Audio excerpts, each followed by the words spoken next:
قدر قيمة نفسك شوية وكفاية ذل بقى. كفاية ذل وإهانة وقلة أدب مع نفسك. خلاص شخص خرج بره حياتك، مع السلامة، مع ألف سلامة. شايف الباب ده؟ قول له مع ألف سلامة واقفل. اقفل وراه. ايه هو انت كل شوية هتلاقيك فاتح الباب وعمال مستنيه؟ كل شوية مستنيه ان هو يجي لك؟ مش هيجي. وفي نفس الوقت انت ذلل نفسك ليه كده؟ مع السلامة يا عم للشخص اللي مشي. اكتر حاجة ربنا ما يحبهاش انك يشوفك بتتذلل لبني ادم.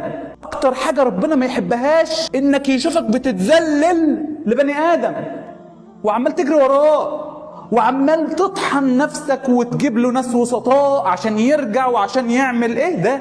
وانت فين؟ فين شخصيتك؟ فين رجولتك؟ فين جدعنتك؟ ضايعة. كل ده عشان بني ادم بيخشوا في حالات اكتئاب وبينتحروا وبيستلفوا وبيهينوا نفسهم عشان واحد خرج بره حياتها. فما تذلش نفسك بقى لاي بني ادم، واعرف ان ربنا بيقول ولا تهنوا ولا تحزنوا وانتم الاعلون ان كنتم مؤمنين. يعني انت قيمتك عاليه جدا جدا، مش عشان شخص خرج بره حياتك تقعد تزعل وتكتئب وتقفل على نفسك.